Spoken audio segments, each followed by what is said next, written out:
जय श्री गणेश। नमस्कार, मैं आचार्य संजय द्विवेदी। मेरे समस्त प्रबुद्ध दर्शकों का मेरे चैनल पर हार्दिक स्वागत है।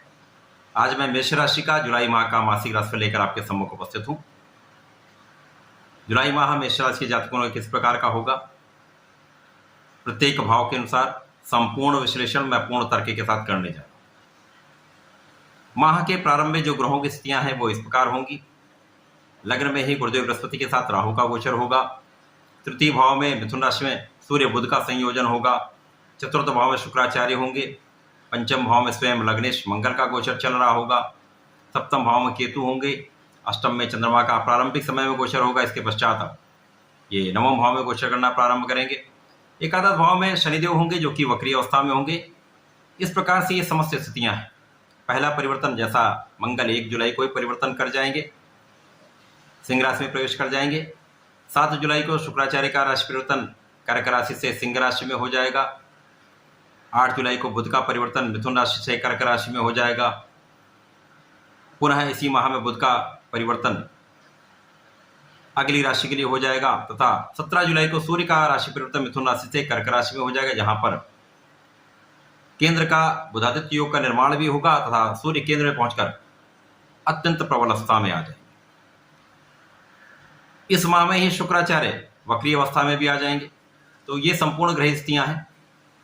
लग्न में गुरुदेव के साथ राहु का होना अभी तक आपके लिए कहीं ना कुछ समस्या कर रहा था, परंतु 21 जून के पश्चात जो चांडाल दोष समाप्त हुआ है उसके कारण गुरुदेव की स्थिति अत्यंत प्रबल हो चुकी है। राहु का जो अंश बल है वो कम होता जा रहा है, गुरुदेव का अंश बल बढ़ता जा रहा है। गुरुदेव की स्थिति अत्यंत प्रबल है तो सकारात्मकता में वृद्धि हो रही, नकारात्मकता कम हो रही। राहु मृत अवस्था की ओर प्रस्थान कर रहे हैं, गुरुदेव बलवान होते जा रहे हैं, तो निश्चित रूप से आपकी लग्न को प्रबलता मिलेगी। बहुत कुछ आपके जो कार्य अवरुद्ध हो रहे थे वो अवरुद्ध कार्यों में प्रगति आएगी, आपका प्रभाव बढ़ेगा, समस्याओं का अंत होगा, कष्टों का अंत होगा। जो शारीरिक मानसिक द्वंद्व चल रहा था वो समाप्त होगा, तनाव की स्थिति कम होगी, स्वास्थ्य समस्याएं कम हो जाएंगी, आपका सामर्थ्य बढ़ जाएगा, आपका बल बढ़ जाएगा, आपकी क्षमता में वृद्धि हो जाएगी तथा आपका प्रभाव यहाँ पर निस्संदेह बहुत बढ़ेगा। मंगल ऊर्जावान राशि है, यहाँ पर मंगल का बल भी आपको मिलेगा क्योंकि मंगल की स्थिति भी अत्यंत प्रबल हो चुकी है। मंगल नीच राशि से निकलकर मित्र की राशि सिंह राशि में प्रवेश कर चुके, जिसके कारण आपके प्रभाव में, आपके क्षमता में निश्चित रूप से वृद्धि हो रही है। अब यहाँ पर गुरुदेव का प्रभाव मंगल पर भी है। लग्न में होकर मंगल पर जब दृष्टि डालेंगे तो निश्चित रूप से आपके प्रभाव में वृद्धि होगी। शिक्षा का स्तर, ज्ञान का स्तर बहुत अच्छा रहने वाला, बहुत सफलता मिलने वाली है, प्रतियोगिता परीक्षा में सफलता मिलने वाली है, लाभ में वृद्धि होने वाली है। साथ ही साथ यहाँ पर संतान का सुख पूर्ण रूप से आपको प्राप्त होगा, संतान प्राप्ति का योग बनेगा। साथ ही साथ यहाँ पर प्रेम संबंधों के लिए समय कहीं ना कहीं ठीक प्रभाव दे रहा है। गुरुदेव का प्रभाव जो अभी तक केतु के कारण उतना अच्छा प्रभाव नहीं मिल पा रहा था, जहां पर साझेदारी का भाव, सप्तम भाव तथा जीवन साथी का भाव है, जीवन साथी के साथ सामंजस्य में समस्या थी, अब यहाँ पर आपके प्रेम में वृद्धि होगी, जीवन साथी के साथ सामंजस्य बढ़ जाएगा तथा साझेदारी में लाभ की वृद्धि हो जाएगी। साथ ही साथ यहाँ पर गुरुदेव आपके भाग्य में वृद्धि कर रहे हैं। 100% गुरुदेव का अंश बल जब बढ़ेगा आपके प्रभाव में वृद्धि के साथ भाग्योन्नति होने लगेगी। तो निश्चित रूप से ये माह आपके लिए बहुत बड़े परिवर्तन लेके आने वाला है, विशेष लाभ देने वाला है। भाग्य वृद्धि से संपूर्ण कार्यों में प्रगति होने लगी, अवरुद्ध कार्य भी बनने लगी। धन भाव के स्वामी शुक्राचार्य ही हैं जो कि केंद्र के भाव में स्थित होकर अच्छी स्थिति में मित्र की राशि में है। यहाँ से इनका प्रभाव कार्य क्षेत्र को प्रबलता दे रहा है, आपके सुखों में वृद्धि कर रहा है, माता पिता का आशीर्वाद मिल रहा है, यहाँ पर सुख साधनों में वृद्धि का योग दिख रहा है। तृतीय भाव में बुधादित्य योग जो आपके परिश्रम में वृद्धि भी कर रहा है, आपके भाग्य में भी आपको उन्नति करा रहा है। सूर्य बुध का संयोजन पराक्रम में होकर लाभ की वृद्धि 100% कर रहा है, तो यहाँ पर आपको विशेष लाभ मिल रहा है। मंगल जो कि स्वयं लग्नेश तथा अष्टमेश होकर पंचम भाव में अच्छी स्थिति में है, तो यहाँ पर शारीरिक समस्याएं कम होंगी, ज्ञान की वृद्धि हो जाएगी, विशेष ज्ञान में निश्चित रूप से वृद्धि होने वाली है, रिसर्च में वृद्धि होने वाली है, आपके अध्यात्म में वृद्धि होने वाली है। यहाँ पर मंगल का प्रभाव आपके जीवन की रक्षा करने वाला है, आयु की रक्षा करने वाला है तथा यहाँ पर बहुत अच्छा आपके लाभ में वृद्धि करने वाला है, कार्यक्षेत्र में वृद्धि करने वाला है, सफलता देने वाला है, ऊर्जा का स्तर बहुत अच्छा रहने वाला है। मंगल का प्रभाव आपके व्यय पर भी है, जहां पर कुछ व्यय में वृद्धि हो सकती है।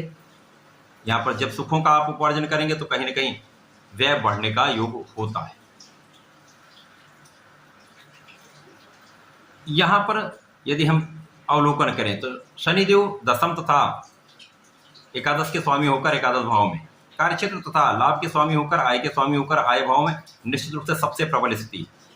आपकी लग्न को भी प्रबलता मिलेगी, आपके धन को भी प्रबलता मिलेगी। यहाँ पर आपके कार्यक्षेत्र में बहुत उन्नति होने वाली है। यहाँ पर विशेष रूप से बड़े बदलाव आपके लिए अत्यंत लाभकारी होने वाले हैं। लोगों का सहयोग प्राप्त होगा, नए अवसर आपको प्राप्त होंगे, क्षमता में वृद्धि से सफलता 100% निश्चित है। शनि का प्रभाव आपके संतान पक्ष को बलवान कर रहा है, आपके ज्ञान के पक्ष को बलवान कर रहा है तथा यहाँ पर निश्चित रूप से आपकी आयु की रक्षा होगी। तो जैसे ही इस माह में प्रथम परिवर्तन जो मंगल का वो 1 जुलाई को हो चुका होगा, उसके पश्चात 7 जुलाई को शुक्राचार्य का परिवर्तन आपके पंचम भाव में हो जाएगा। अब यहाँ पर मंगल शुक्र का संयोजन लाभ भाव को देखेगा तो लाभ की यहाँ पर विशेष रूप से वृद्धि हो जाएगी। परंतु यहाँ पंचम भाव प्रेम का भी है, तो प्रेम संबंधों में वृद्धि हो सकती है। शनि का प्रभाव यहाँ पर इन संबंधों को बढ़ाने वाला होगा, एग्रीवेट कर देगा। परंतु गुरु का प्रभाव यहाँ संतुलन की स्थिति बना रहा, क्योंकि यहाँ पर आपका ज्ञान भी बढ़ा हुआ होगा, आप में धैर्य भी होगा, आपके बुद्धि का भाव भी प्रबल होगा, तो बहुत संतुलन की स्थिति होगी। परंतु यहाँ बहुत कुछ आपको संयम रखना होगा, समझदारी से काम लेना होगा। केवल यहाँ पर इस पक्ष में यदि आप ध्यान देंगे तो लाभ की वृद्धि हो जाएगी। बाकी यहाँ पर आपका क्षमता आपकी बढ़ने वाली है, आपका ऐश्वर्य बहुत बढ़ने वाला है, धन बहुत प्रबल रूप से आपको मिलने वाला है। धन भाव का स्वामी जब पंचम में होगा तो ज्ञान से आपको विशेष लाभ मिलता है। तो यदि अपने ज्ञान के प्रयोग से, बुद्धि बल के प्रयोग से आप कार्य करेंगे तो बहुत लाभ की प्राप्ति होने वाली है। तीसरा परिवर्तन बुध का है, जो कि तृतीय भाव में होकर अपनी ही राशि में, यहाँ से अब ये चंद्रमा की राशि में जाएंगे। यद्यपि चंद्रमा के साथ इनका आपसी संबंध मधुर नहीं होता है, मित्र भाव नहीं होता, परंतु ये केंद्र का भाव है। जब ये केंद्र के भाव में जाएंगे तो मेष राशि के लिए पराक्रमेश तथा षष्ठेश होकर जब केंद्र में जाएंगे तो निश्चित रूप से कहीं ना कहीं आपके रोगों में आपको लाभ मिलेगा। रोगों से संबंधित कुछ कार्य करते हैं, यानी स्वास्थ्य विभाग में है, मेडिकल साइंस में है, तो निश्चित रूप से विशेष लाभ मिलेगा। ऋण से आप मुक्ति पाएंगे, बहुत कुछ आप अपना ऋण चुका पाएंगे। यहाँ पर आपके वाणी का भाव अच्छा रहने वाला है। यदि आप चतुरतापूर्वक अपनी वाणी का प्रयोग करेंगे तो निश्चित रूप से बहुत कार्यक्षेत्र में आपको लाभ भी मिलने वाला है। लोगों के साथ संयोजन बहुत अच्छा मिलने वाला है, लोगों का सहयोग प्राप्त होने वाला है। बुद्धि का भाव अत्यंत प्रखर हो जाएगा, क्योंकि यहाँ पर गुरु और बुध का कुशाग्र योग का निर्माण हो जाएगा। तो आपके कैलकुलेशन में वृद्धि हो जाएगी, आपकी गणनाओं में वृद्धि हो जाएगी, विशेष रूप से लाभकारी समय रहने वाला है। सूर्यदेव का 17 जुलाई को परिवर्तन केंद्र के भाव में कर्क राशि में, मित्र की राशि में हो जाएगा, जहां पर पुनः केंद्र का बुधादित्य योग का निर्माण होगा, जो मेष राशि के लिए अत्यंत प्रभावी है। अभी तक जो बुधादित्य योग मिल रहा था वो तृतीय भाव का था, अब केंद्र के भाव का बुधादित्य योग 100% आपके कार्यक्षेत्र को विशेष रूप से प्रभावी करने वाला है, बलवान करने वाला है। कार्यक्षेत्र 100% सफलता मिलेगी, प्रतियोगिता परीक्षा में सफलता मिलेगी, सरकारी नौकरी के प्रयास में सफलता मिलेगी। सरकार में है तो निश्चित रूप से जनता का पूर्ण सहयोग, संपूर्ण प्रभाव मिलने वाला है, संपूर्ण लाभ की प्राप्ति का योग, पदोन्नति का योग बनेगा।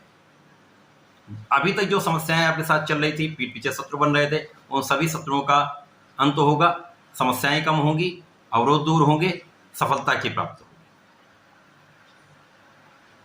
शुक्र जब पंचम भाव में जाकर वक्री अवस्था में आएंगे तो इस भाव के बल को बढ़ा देंगे। सूर्य की राशि में होकर सूर्य की स्थिति अच्छी है, तो यहाँ पर बहुत संतुलन की स्थिति है, क्योंकि यहाँ पर प्रेम संबंधों भटकाव की स्थिति आती है। तो भटकाव तो नहीं होगा, लेकिन आपको अपने मन पर पूर्ण रूप से नियंत्रण रखना होगा। बाकी यहाँ पर संतान का सुख मिलेगा, आपके ज्ञान का भाव प्रबल होगा, शिक्षा में 100% आपको बहुत सफलता मिलने वाली है। तो ये माह विशेष रूप से मेष राशि के जातकों के लिए बड़े परिवर्तन के साथ बड़े लाभ देने वाला है, विशेष रूप से लाभकारी समय। इस माह का आपको लाभ अवश्य लेना चाहिए। मेष राशि के जातकों को नियमित रूप से भगवान शंकर मोचन की शरण में रहकर हनुमान चालीसा का पाठ करना चाहिए। श्री हनुमताय नमः का यदि कम से कम 1 माला का जप कर लेते हैं तो बहुत कुछ कष्टों से बचेंगे। हनुमान अष्टक का पाठ करते हैं, जीवन में अत्यंत प्रगति भी होने वाली, बहुत सफलता भी मिलने वाली। तो ऐसा करें, इसका लाभ लें। धन्यवाद, नमस्कार।